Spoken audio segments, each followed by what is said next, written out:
Halo, Assalamualaikum warahmatullahi wabarakatuh. Berjumpa kembali di channel Al-Khawarizmi, tempat belajar yang seru dan mudah. Ujian satuan pendidikan tingkat SD atau MI sudah semakin dekat. Yuk siapkan diri kalian untuk terus berlatih mengerjakan soal-soal. Salah satu cara terbaiknya adalah dengan mengikuti channel ini. Karena di sini kalian bisa belajar dengan lebih mudah, terarah, dan menyenangkan. Pada video pembelajaran kali ini, kita akan membahas prediksi soal ujian satuan pendidikan untuk materi ilmu pengetahuan alam atau IPA, soal nomor 36 sampai dengan soal nomor 40. Jangan lupa siapkan buku catatannya, dan mari kita simak videonya. Bismillahirrahmanirrahim, kita mulai pembahasan soalnya. Kita mulai soal nomor 36. Jelaskan pengertian gaya, jenis-jenis gaya, dan contoh penerapannya dalam kehidupan sehari-hari. Kita bahas satu-satu. Yang pertama, pengertian gaya. Gaya adalah dorongan atau tarikan yang dapat menyebabkan suatu benda bergerak, berubah arah, atau berubah bentuk. Dalam ilmu fisika, gaya dinyatakan dengan satuan Newton. Gaya juga dapat bekerja melalui sentuhan langsung atau tanpa sentuhan seperti gaya magnet dan gravitasi. Berikutnya, jenis-jenis gaya dan penerapannya dalam kehidupan sehari-hari. Yang pertama ada gaya otot. Gaya otot itu berasal dari tenaga manusia ataupun hewan. Contoh dalam penerapan sehari-hari yaitu ketika kita mendorong meja atau kursi, mengangkat ember berisi air, menarik pintu lemari, atau mengayuh sepeda. Yang kedua, gaya magnet. Gaya magnet adalah gaya yang dihasilkan oleh magnet untuk menarik benda logam tertentu. Contoh penerapan dalam kehidupan sehari-hari yaitu magnet menempel di pintu kulkas. Kemudian penjepit kertas tertarik ke magnet, mainan tempel yang menggunakan magnet, dan juga alat bantu belajar di papan magnetik. Yang ketiga, gaya gravitasi. Merupakan gaya tarik bumi yang menarik semua benda ke pusat bumi. Contoh penerapannya adalah ketika buah jatuh dari pohon, bola yang dilempar ke atas akan kembali jatuh, orang melompat lalu kembali turun, dan air mengalir dari tempat tinggi ke tempat yang rendah. Yang keempat, gaya gesek. Gaya gesek merupakan gaya yang terjadi saat dua permukaan benda saling bersentuhan. Contoh penerapannya, rem sepeda saat menghentikan roda, sepatu bergesekan dengan lantai saat berjalan, menghapus tulisan pensil di kertas, dan mendorong meja di atas karpet lebih sulit karena gesekannya lebih kasar. Yang kelima, gaya pegas. Gaya pegas merupakan gaya yang ditimbulkan oleh benda elastis seperti pegas atau karet. Contoh penerapannya, menekan pegas pada pulpen, melontarkan batu dengan ketapel, melompat di atas trampolin, atau bermain pistol mainan pegas. Lanjut ke soal nomor 37. Jelaskan pentingnya keseimbangan ekosistem dan bagaimana manusia dapat berperan dalam pelestarian alam. Pentingnya keseimbangan ekosistem dan peran manusia dalam pelestarian alam. Kita bahas satu-satu. Pentingnya keseimbangan ekosistem. Ekosistem adalah hubungan antara makhluk hidup yang di dalamnya ada manusia, hewan, dan tumbuhan, dan lingkungannya. Keseimbangan ekosistem itu penting karena yang pertama, menjaga kelangsungan hidup makhluk hidup, seperti tersedianya makanan, air, dan udara bersih. Yang kedua, mencegah bencana alam seperti banjir, tanah longsor, dan kekeringan. Yang ketiga, menjaga keanekaragaman hayati agar tumbuhan dan hewan tidak punah. Dan yang keempat, menjaga iklim dan kualitas udara agar bumi tetap nyaman dihuni. Lalu, bagaimana peran manusia dalam pelestarian alam? Manusia punya peran besar untuk menjaga keseimbangan ekosistem. Cara-cara yang bisa dilakukan antara lain, yang pertama, ketika di rumah, kita bisa menghemat air dan listrik, tidak membuang sampah sembarangan, mendaur ulang barang bekas, bisa juga menanam pohon atau tanaman di sekitar rumah. Ketika kita di sekolah dan masyarakat,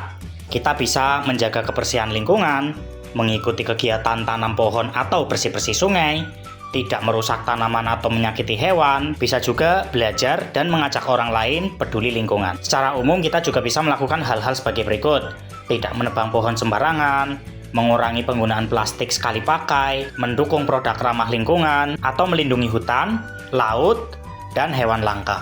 Soal nomor 38. Perhatikan gambar rantai makanan berikut.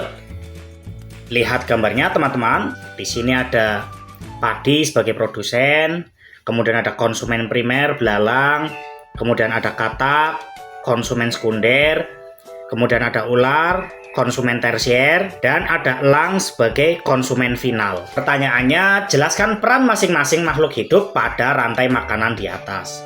Rantai makanan adalah urutan perpindahan energi dari satu makhluk hidup ke makhluk hidup lainnya melalui proses makan dan dimakan. Berdasarkan gambar dari rantai makanan tersebut, yang pertama ada tumbuhan sebagai produsen. Tumbuhan membuat makanan sendiri melalui fotosintesis menjadi sumber energi utama. Yang kedua ada belalang sebagai konsumen satu. Belalang memakan tumbuhan disebut herbivora atau konsumen primer. Berikutnya ada katak sebagai konsumen dua. Katak memakan belalang disebut konsumen sekunder. Kemudian ada ular sebagai konsumen 3. Ular memakan katak, disebut konsumen tersier. Lalu diakhiri dengan elang sebagai konsumen puncak atau konsumen final. Elang memakan ular, tidak dimangsa makhluk lain dalam rantai tersebut. Akan tetapi ketika elang mati, maka akan ada pengurai, yang di dalamnya ada jamur atau bakteri.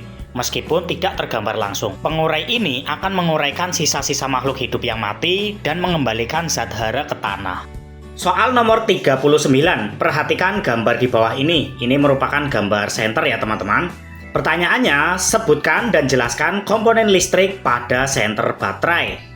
Kita perhatikan kembali gambarnya. Pada gambar senter baterai, komponen listriknya antara lain yang pertama ada baterai yang merupakan sumber energi listrik untuk menyalakan senter. Yang kedua ada saklar. Saklar ini berfungsi sebagai pemutus dan penyambung arus listrik, digunakan untuk menyalakan dan mematikan senter. Yang ketiga ada kabel penghubung. Fungsinya mengalirkan arus listrik dari baterai ke lampu. Yang keempat ada lampu, bohlam led atau lampu pijar. Lampu inilah yang kemudian mengubah energi listrik menjadi cahaya. Yang kelima ada reflektor atau pemantul cahaya. Fungsinya memfokuskan cahaya ke satu arah agar lebih terang. Dan yang keenam ada casing atau rumah senter. Fungsinya melindungi semua komponen senter. Kita lanjutkan kembali soal yang terakhir, yaitu soal nomor 40. Perhatikan dengan teliti gambar di bawah ini teman-teman. Ini adalah gambar fenomena gerhana ya. Pertanyaannya adalah sebutkan gerhana apa yang terjadi pada gambar di atas, serta jelaskan proses terjadinya.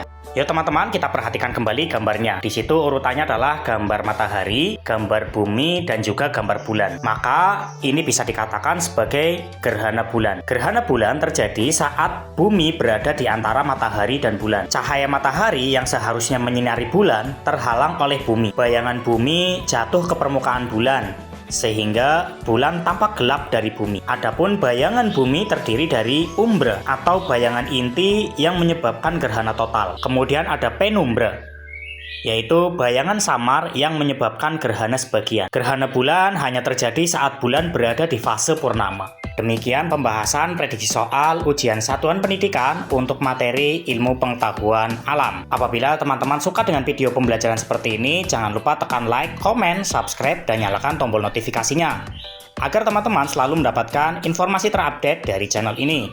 Kita ketemu lagi pada video selanjutnya. Assalamualaikum warahmatullahi wabarakatuh.